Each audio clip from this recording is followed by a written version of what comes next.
नमस्कार मित्रों, स्वागत है आपका एक बार फिर से आपके अपने YouTube चैनल पर। आज की इस वीडियो में हम एक टॉपिक लेके आए हैं गणित का एब्स्ट्रैक्ट अलजेब्रा से संबंधित सम तथा विषम क्रमचय, even and odd permutation. Permutation जो होते हैं वो दो प्रकार के होते हैं, सम और विषम परम्यूटेशंस। यानी कि इवन और ऑड परम्यूटेशंस दो प्रकार के होते हैं। इवन किसे कहते हैं और ऑड किसे कहते हैं ये जानना बहुत ज़रूरी है।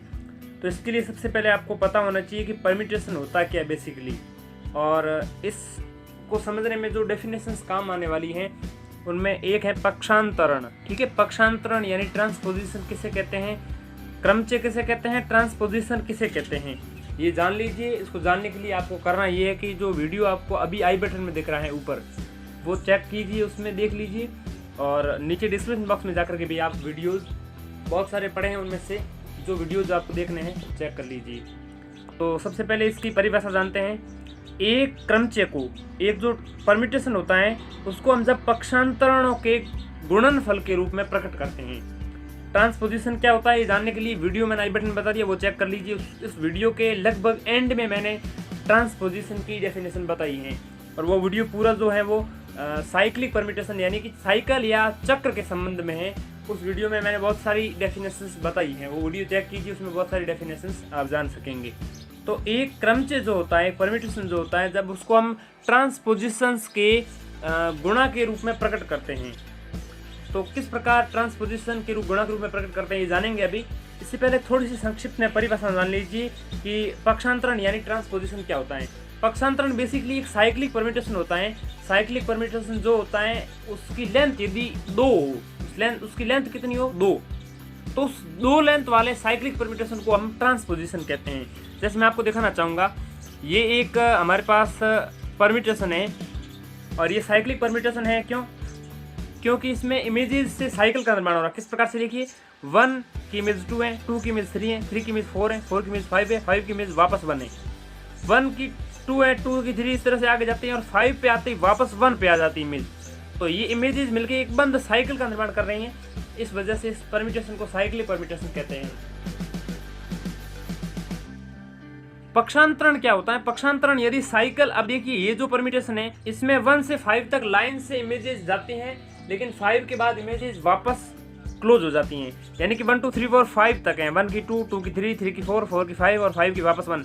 तो 1 2 3 4 5 ये एक साइक्लिक परम्यूटेशन हुआ।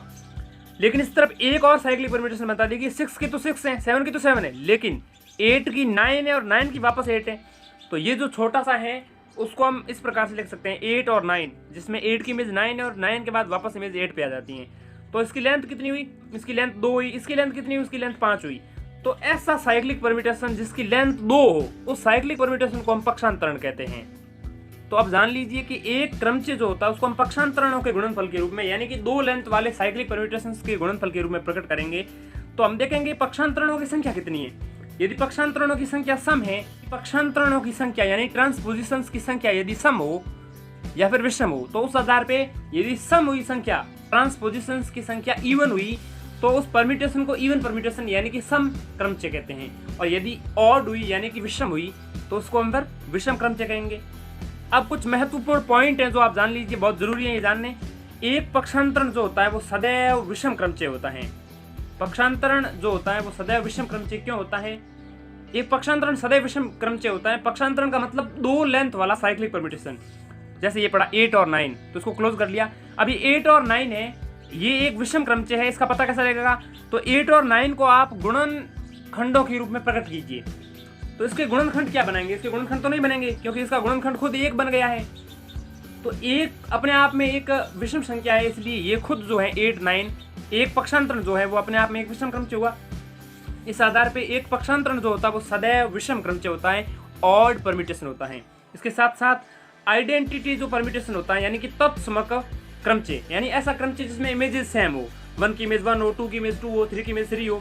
जैसे 1 की इमेज 2 है, लेकिन आइडेंटिटी परम्यूटेशन जो होता है उसमें इमेजेस किस प्रकार से होती है, 1 की इमेज 1 होती है, 2 की 2, 3 की 3, इस प्रकार इमेजेस जो सेम हो ना, तो जिनकी इमेजेस सेम हो उससे बने क्रमचय को, उससे बने परम्यूटेशन को, उस परम्यूटेशन को हम आइडेंटिटी परम्यूटेशन कहते हैं।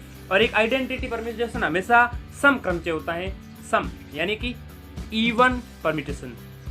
इसके साथ साथ और देख लिए पॉइंट ये, यदि 2 सम क्रमचय जो होंगे उनका संयुक्त जो क्रमचय बनाएंगे ना, वो संयुक्त क्रमचे हमेशा एक सम क्रमचे होगा। यानी कि एक सम ले लिया और दूसरा एक और सम ले लिया, सम और सम उन दोनों मिला के जो एक संयुक्त क्रमचे बनेगा ना, वो संयुक्त क्रमचे भी एक इवन परम्यूटेशन ही होगा। इसके साथ तीसरा पॉइंट और जान लीजिए। चौथा पॉइंट, दो विषम क्रमचयों का संयुक्त क्रमचे एक सम क्रमचे होता है।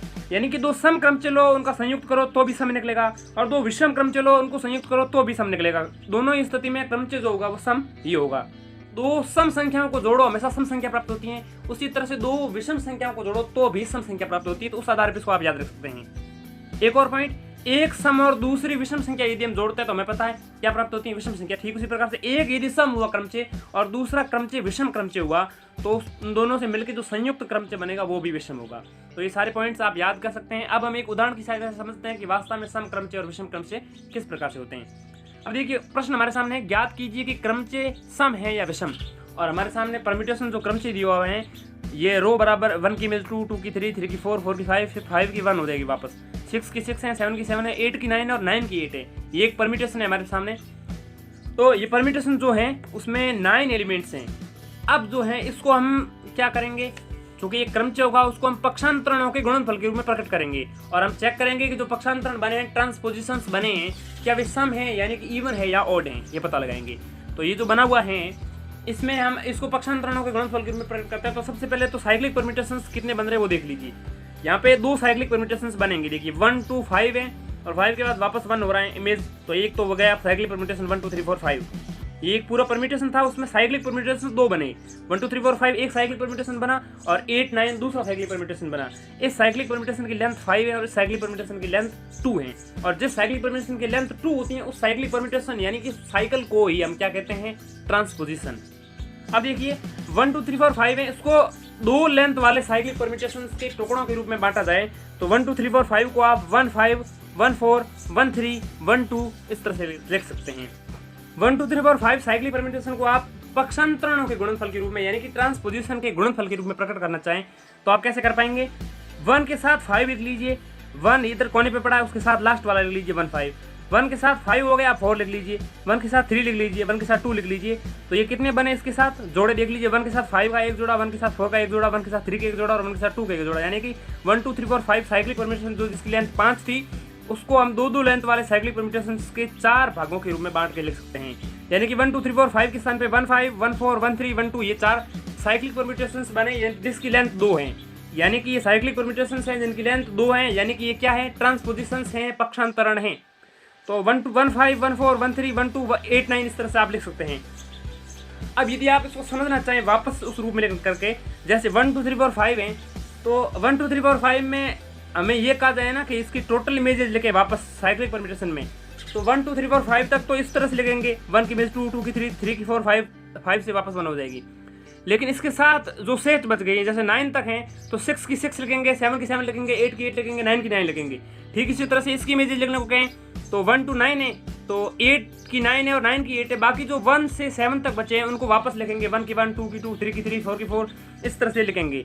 तो यानी कि ये एक 9 इमेजेस वाला परम्यूटेशन बना और इस तरफ भी 9 इमेजेस वाला परम्यूटेशन बना और उसको जब आप वापस संयुक्त करके लिखेंगे तो ये परम्यूटेशन आएगा। समझ रहे हैं बात को? ठीक इसी प्रकार से इनको आप संयुक्त करके लिखेंगे तो ये परम्यूटेशन इस तरह से वापस प्राप्त हो जाएगा। सबको आपको गुणा करके लिखना पड़ेगा। गुणा करने का मतलब ये है कि क्रमचे गुणा करना है। क्रमचे गुणा एक बेसिकली अलग टाइप की ऑपरेशन है, अलग टाइप की संक्रिया है। ये बेसिकली गुणा नहीं है और इनका गुणा किस प्रकार से किया जाता है ये आपको नहीं आता है तो वीडियो डिस्क्रिप्शन में पड़े हैं, उनमें से आप चेक कीजिए कौन कौन से वीडियोज में मैंने इसको विस्तार से समझाया है। या फिर एक काम कीजिए, आई बटन में चेक कीजिए, अभी वहाँ आपको वीडियो मिल जाएगा, उसको चेक कर दीजिए और उस वीडियो को देख लीजिए पूरा। तो यहाँ पे ये जो पूरा परम्यूटेशन था उसमें यदि पक्षांतरणों को गिने, ट्रांसपोजिशंस को गिने जिसकी लेंथ 2 है, 1 2 3 4 और 5 पक्षांतरण बने हैं। यानी रो, इस पूरे रो को हम 5 पक्षांतरणों के गुणनफल के रूप में प्रकट कर सकते हैं। यानी कि पक्षांतरणों की संख्या 5 है जो कि विषम है, यानी कि रो एक विषम क्रमचे है। विषम क्रमचे पता चल गया क्यों? क्योंकि इसको पक्षांतरणों के गुणनफल के रूप में प्रकट करने पर पक्षांतरणों की संख्या सम आई है, विषम आई है। तो विषम आई इसका मतलब ये है कि ये जो रो है वो खुद अपने आप में विषम है, ये रो अपने आप में विषम क्रमचे हैं। अब एक और पॉइंट बताना चाहूंगा, जाते जाते ध्यान दीजिए। यदि किसी चक्र की लंबाई n हो, यदि किसी चक्र की लंबाई n हो, साथ ही n सम संख्या हो, n क्या हो? सम संख्या, तो जो चक्र होता है, जो साइक्लिक परम्यूटेशन होता है वो विषम होगा। वो क्या होगा? विषम होगा। जबकि n यदि विषम हो तो चक्र यानी कि साइक्लिक परम्यूटेशन जो होगा वो इवन होगा। ध्यान से समझ लीजिए, एक बात ध्यान से इसको समझ लीजिए। एक साइक्लिक परम्यूटेशन जिसकी लेंथ n है, जैसे ये पढ़ाएं 1 2 3 4 5 और 5 से वापस बना, यानी कि एक साइक्लिक परम्यूटेशन है, ये इतना 8 9 को नहीं ले रहा हूँ मैं। तो 1 2 3 4 5 साइक्लिक परम्यूटेशन है, उसकी n के स्थान पे 5 है। तो जिस साइक्लिक परम्यूटेशन की लेंथ n हो और साथ ही n सम संख्या हो, n क्या हो, सम संख्या हो, तो चक्र विषम होगा। ये साइक्लिक परम्यूटेशन है, इसमें n है वो विषम है, क्योंकि यहाँ पे 5 है और 5 विषम है, तो ये विषम है। इसका मतलब यहाँ पे क्या है, चक्र यदि विषम होगा, और जबकि यदि n विषम हो, n यहाँ पे विषम दी हुई है, तो चक्र सम होगा। जैसे 1 2 3 4 5 है, ये अपने आप में एक सम यानी इवन परम्यूटेशन है, इवन साइक्लिक परम्यूटेशन है। जबकि ये जो है 8 9, इसकी लेंथ कितनी है 2, ये अपने आप में क्या है, ये अपने आप में एक विषम क्रमचय है, अपने आप में एक विषम क्रमचय है, क्योंकि यहाँ जो संख्या है वो 2 है और 2 अपने आप में सम है। इसको समझ लीजिए, मैंने आपको पहले भी बताया कि 8 9 विषम है, क्योंकि यदि इसमें n की संख्या देखी जाए तो n निकला 2, तो n 2 ये सम है, इस वजह से ये विषम होगा। और यहाँ n है वो क्या है 5 है, जो कि विषम है, इस वजह से ये सम होगा।